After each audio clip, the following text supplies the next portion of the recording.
네, 안녕하십니까. 오늘 강의는 ESG와 관련해서 중소기업의 정보 공시에 대해서 알아보는 시간 가져볼 수 있도록 하겠습니다. 한국생산성본부 사회가치혁신센터의 정승태 센터장입니다. 먼저 보고서 발행 동향에 대해서 말씀드려보겠습니다. ESG 정보 공시와 관련해서는 보고서의 발간 또는 보고서의 공시 형태를 많이 가져가고 있는데요. 국내에서 지속가능경영 보고서를 발간하고 있는 회사의 수는 2020년도 현재 약 135개사에 이르고 있습니다. 그리고 이 중에서 상장기업의 수는 약 87개 정도가 되고 있습니다. 국내에 많은 기업들이 있고요. 오늘 이 강의를 듣게 되시는 많은 기업들은 중소기업 또는 벤처기업으로 알고 있습니다. 이곳에서는 아직까지 이 보고서에 관련된 큰 관심을 가지지 않고 계시는 경우들이 많은데요. 이제 이 강의 시간을 통해서 왜 이 정보에 대한 공시와 보고서 발간이 중요한지에 대해서 조금 이해하실 수 있는 시간이 되었으면 좋겠습니다. 이런 지속가능경영 보고서는 점차적으로 법제화되고 있는데요. 법제화의 형태는 발간의 의무화가 되겠습니다. 2025년도가 될 텐데요. 2025년도부터는 코스피 상장사를 중심으로 해서 자산총액 2조 이상의 기업은 반드시 지속가능경영 보고서 또는 ESG 공시 보고서를 발간할 수 있도록 의무화가 될 예정입니다. 그리고 이전까지 2025년도 이전까지는 이런 지속가능경영 보고서 또는 ESG에 대한 정보 공시를 자율적으로 할 수 있도록 되어 있습니다. 이후에 3단계로 2030년도부터는 코스피 상장사를 비롯해서 코스닥 그 외에 공공기관이라든지 중소기업, 벤처기업으로까지도 공시 의무화가 연장될 가능성을 열어두고 있는 상태입니다. 이와 같은 ESG 정보에 대한 공개 중요성은 지금 말씀드리는 바와 같은 어떤 단순하게 의무화가 되고 있기 때문에 우리가 해야 된다라고 볼 수도 있겠지만 그 외적으로도 다양한 형태의 필요성을 가져갈 수가 있는데요. 특히 비즈니스 차원에서 우리가 흔히 접근하고 있는 상위 공급망 또는 하위 공급망과의 관계에서 이와 같은 ESG의 정보 공개를 요구하고 요구를 받는 경우가 점차적으로 늘어나고 있는 경우도 있기 때문입니다. 또한 이런 ESG와 관련된 그 정보 공개가 제대로 이루어지지 않을 경우에 국내외의 다양한 비즈니스 형태에서 다양한 리스크에 접하게 될 수 있는 가능성이 점차적으로 커져나가고 있기 때문에 이제 이와 같은 지속가능경영 보고서의 발간은 이제 단순하게 의무화 정도의 수준에서 그치지 않고 좀 더 적극적이고 긍정적으로 확대될 가능성이 있다라고 말씀드릴 수 있을 것 같습니다. 이와 같은 지속가능경영과 관련된 공시 표준에는 다양한 형태가 있는데요. 우리는 이 중에서 흔히 GRI 또는 SASB, SASB라고 불리는 이런 공시 표준들을 많이 활용을 하고 있습니다. GRI나 SASB 또는 TCFD라고 하는 지속가능경영 ESG 공시 표준들이 있고요. 지속가능경영과 관련된 정보를 공시하기 위해서는 누구나 흔히 접할 수 있고 공통된 기준을 가져갈 필요가 있기 때문에 이게 법적으로 정해져 있는 건 아니지만 GRI라고 하는 글로벌 표준 지표를 많이 활용하고 있다라고 설명드릴 수 있을 것 같고요. 이 GRI 같은 경우의 특징은 지침과 지표로 구성이 되어 있다는 데 있습니다. 이 외에 다른 형태로 TCFD라든지 IIRCOA 같은 기준들이 있을 수가 있는데요. 이러한 기준들은 대체로 원칙으로 구성이 되어 있습니다. 원칙과 지침, 지표의 차이점에 대해서 간단하게 말씀을 드리면 원칙은 이행에 대한 강제 조항은 아니라는 부분인 거죠. 그렇기 때문에 원칙을 이행하면 좋고 그렇지 않더라도 무방할 수가 있다라고 생각할 수 있겠지만 이거보다 좀 더 구체적인 지침과 지표는 각각의 경우에 따라서 상대적인 비교 가능성이 있기 때문에 이와 같은 지침과 지표로 형성되어 있는 스탠다드는 가능한 경우에 그대로 이행할 필요가 있다라고 볼 수가 있을 것 같습니다. 그리고 이와 같은 지침과 지표로 구성되어 있는 스탠다드 중에서는 우리는 흔히 GRI라고 하는 글로벌 리포팅 이니셔티브라고 하는 국제 표준을 따르고 있다라고 보실 수가 있을 것 같고요. 이와 관련된 구체적인 사항에 대해서 조금 더 설명드리도록 하겠습니다. 이 GRI라고 하는 가이드라인은 지속 가능 경영 ESG와 관련된 그 공시에 있어서 가장 표준화가 되고 있다고 앞서 말씀드린 바가 있는데요.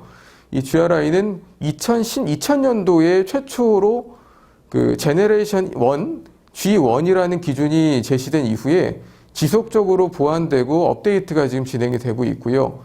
현재 시점에서는 2018년도부터 GRI 스탠다드라는 형태의 공시 표준을 제시하고 있습니다.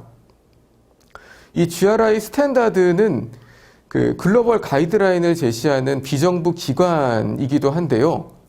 실제로는 미국의 비정부 기구였던 세레스라고 하는 기관이 있고 유엔 산하의 UNEP라고 하는 유엔 환경개발이라는 기관과 공동으로 설립이 되어서 현재는 네덜란드에 있는 암스테르담에 본부가 위치해 있습니다. 여기서는 이전 2013년도 5월에 GRI G4 기준을 발표를 한 적이 있고요. 2016년도 10월부터 GRI 스탠다드를 공시하여서 2018년도부터 현재까지 GRI 스탠다드라고 하는 기준을 적용하고 있는 상태입니다. 이 GRI 스탠다드의 주요 특징에 대해서 좀 말씀을 드리면 먼저 원칙으로 리포팅 프린시플이라고 하는 영역이 있고요. 이후에 in accordance with라고 하는 부합 기준이라는 영역, 그 다음 매니지먼트 어프로치라고 하는 경영 방식의 공식, 그 다음 매테리얼 토픽이라고 하는 측면이라는 영역이 있습니다. 그리고 인디케이터, 프로토콜이라고 하는 지표와 지침의 형태로 구성이 되어 있는데요. 앞서 말씀드린 바와 같이 이런 국제적인 표준들은 원칙과 지표, 지침으로 구성이 되어 있다고 말씀드린 바가 있고요. 이 GRI 가이드라인은 이 세 가지를 공통적으로 다 반영하고 있다는 것을 방금 말씀드린 바와 같이 알 수가 있습니다. 이런 GRI 가이드라인을 적용하는 데 있어서 많은 그 중견기업들, 중소기업들이 어려움을 많이 겪고 계십니다. 왜냐하면 이런 지속가능 경영 보고서 표준인 GRI 스탠다드라고 하는 형태가 상당히 많은 원칙과 지표, 지침으로 구성이 되어 있기 때문인 거죠. 심지어 지표가 147개에 이르고 있습니다.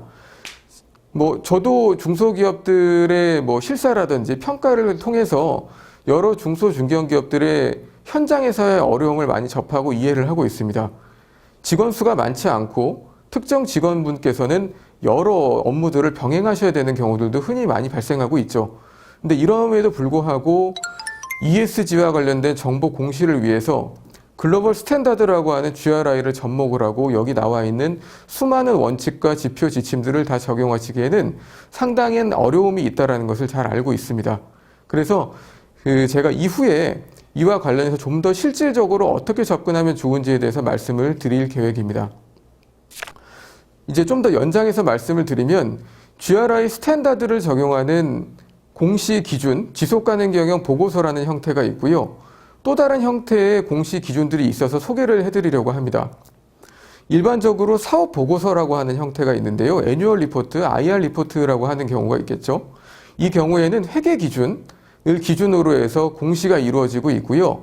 여기 나오는 주요 항목들은 경영 항목과 재무 성과 관련된 항목들을 많이 다루고 있습니다. 그리고 이와 같은 내용들은 통상적으로 회계년도 기준으로 해서 성과를 정리를 하고 있죠. 그리고 이런 사업 보고서는 대체로 투자자들을 대상으로 해서 보고서를 발간을 하고 있습니다. 또 다른 형태는 이제 통합보고서라고 하는 형태가 최근에 많이 부각이 되고 있는데요. 지속가능 경영 보고서 발간과 사업보고서 발간의 중간 정도 지점에서 이 형태의 보고서가 나오는 경우들도 있습니다. 그래서 중소기업이나 벤처기업들에서는 이런 형태도 참고로 염두에 주셨으면 좋겠다라는 생각이 들어서 한번 소개시켜 드려보려고 하는데요. 이런 통합보고서는 기존의 사업보고서에 나오는 경영, 재무적인 성과 이외에 지속가능 경영 보고서에서 다루는 ESG 표준들이 있습니다. 경제사회 환경 관련된 영역이 되겠는데요. 이런 비재무적인 성과들까지도 종합적으로 다루는, 결론적으로 경제적인 의사결정을 하는 과정에서 어떤 미래지향적인 정보를 우리의 다양한 이해관계자들에게 소개해주는 형태의 어떤 그 목적을 가져가는 보고서가 될 수가 있을 것 같습니다. 이러한 보고서, 통합 보고서는 단순하게 투자자 이외에 다양한 이해관계자들을 대상으로 해서 발간을 할 수가 있고요. 이러한 경우에는 그 분량이나 내용에 있어서도 다양한 형태를 취할 수 있다는 장점이 있습니다. 앞서 말씀드린 바와 같이 GRI 스탠다드가 글로벌 표준임에도 불구하고 중소기업과 벤처기업의 현장에서 상당히 적용에 애로사항이 있다라는 점을 강조해 드린 바가 있는데요. 그래서 이거를 좀 더 수월하게 해소하기 위해서 정부 행정기관들에서도 다양한 고민을 하고 계십니다. 지금 소개해 드리려고 하는 부분들은 중소벤처기업부에서 진행하고 있는 중소기업 CSR 성과 지표에 대해서 소개시켜 드리려고 하는 부분인데요. 그럼에도 불구하고 모든 공시의 그 기준이 되는 것은 GRI 스탠다드임에는 변화는 없습니다.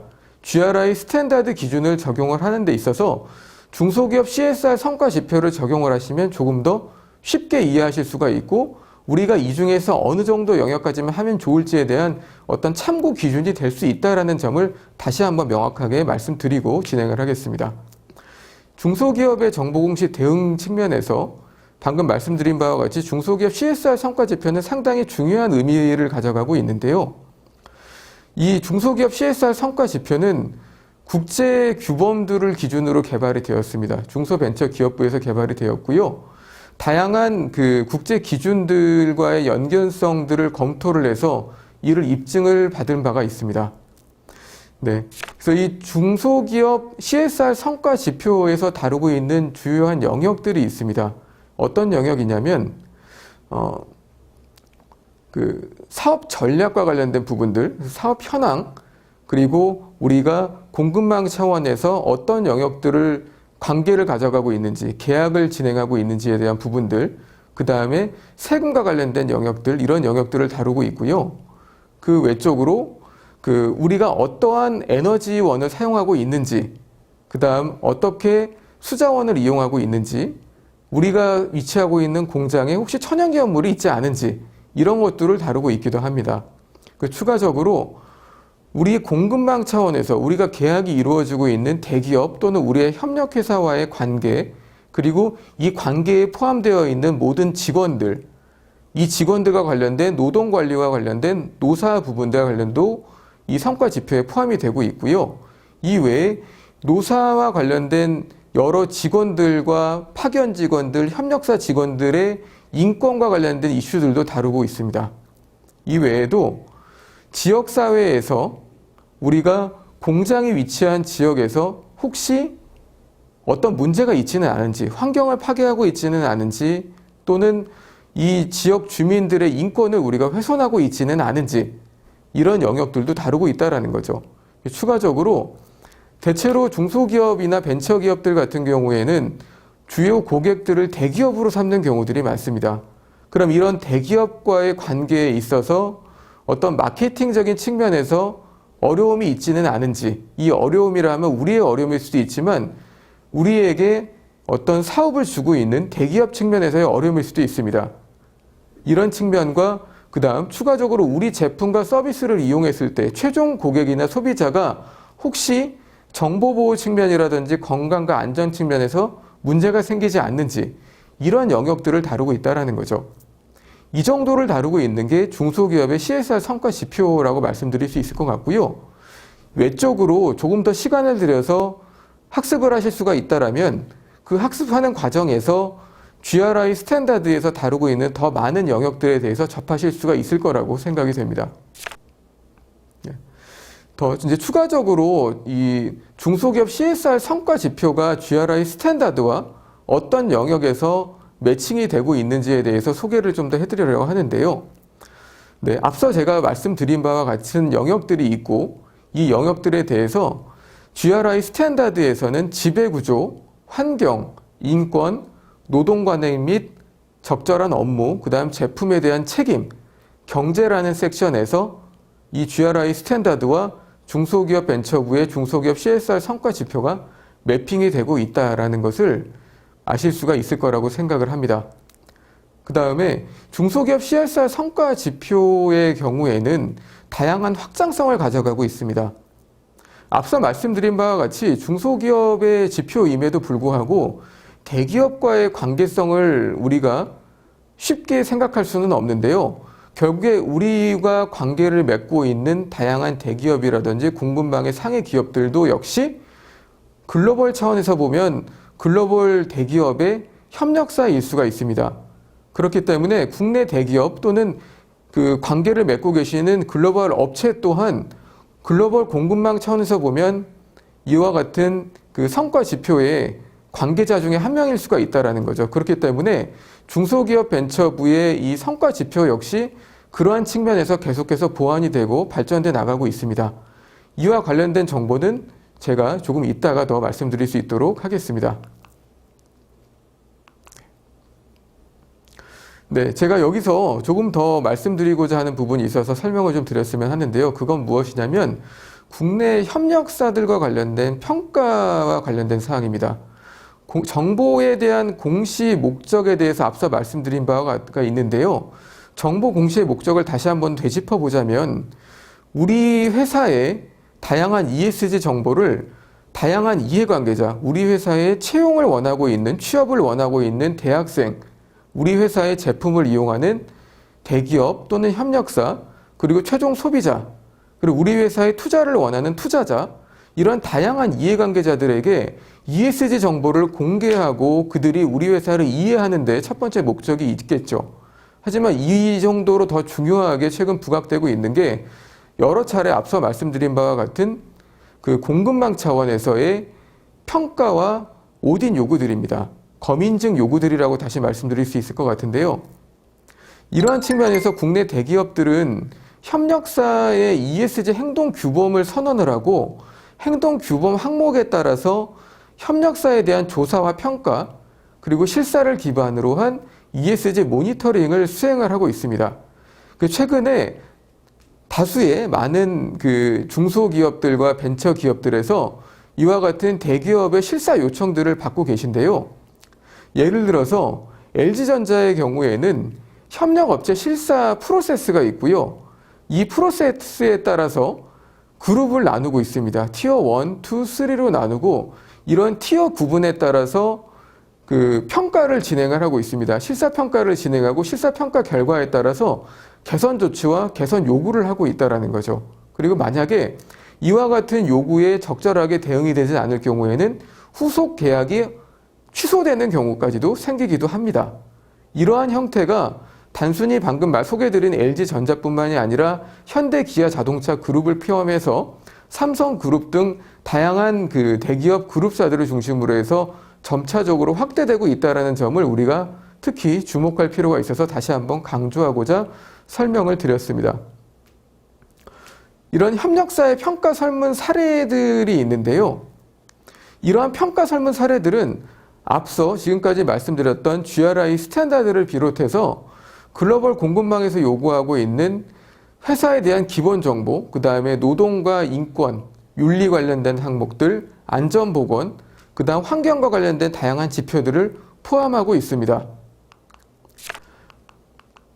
네, 이와 관련해서 이제 앞서 말씀드린 이런 ESG 공시의 중요성의 최종적인 산출물이 될 공시 보고서죠. ESG 보고서, 다른 표현으로는 지속가능 경영 보고서라고 불리우는 이 공시의 과정에 대해서 간략하게 말씀을 드렸으면 하는데요. 지속가능 경영 보고서는 발간에 이르기까지 약 4개월에서 5개월 정도의 시간이 소요가 됩니다. 먼저 보고서의 기획이라는 과정이 있고요. 그 이후에 원고의 작성과 디자인, 편집이라는 과정을 거치게 됩니다. 이후에 보고서의 경우는 이 보고서에 들어가 있는 데이터와 정보들이 사실인지 여부를 제3자로부터 객관성을 확인한 필요가 있습니다. 그래서 보고서의 검증이라는 과정을 거치게 되고요. 최종적으로 보고서의 인쇄 또는 홈페이지에 게시하는 형태를 가져가게 되는데요. 이와 같은 정보 공시에 있어서는 직접적으로 수행하시기에 많은 애로사항이나 어려움을 겪는 경우들이 있습니다. 그래서 많은 경우에 기업들에서는 컨설팅 기관들을 포함해서 이런 과정들을 거치는 경우들도 있는데요. 이러한 형태에서는 예산의 문제라든지 시간적인 어려움을 겪으실 수가 있다고 생각을 합니다.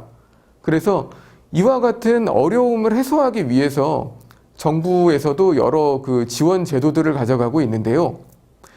두 가지 정도 대표적인 사례를 소개시켜 드리려고 합니다. 먼저 중소기업벤처부에서는 중소기업의 지속가능 경영 보고서 작성 지원 사업을 진행하고 있습니다.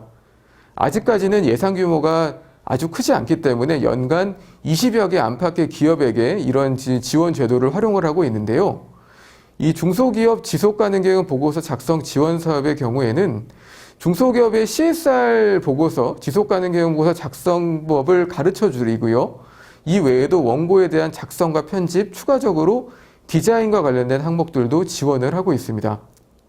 그리고 산업통상자원부에서는 앞서 설명드렸던 중소기업 CSR 성과 지표가 있었는데요. 여기를 좀 더 보완 발전하는 형태에서 조금 더 우리나라 기업들의 우리나라 중소기업들의 어려움을 좀 더 이해하고 우리 조직 문화에 대한 측면들을 고려한 중소기업형 ESG 가이드라인을 새롭게 개발을 하고 있습니다.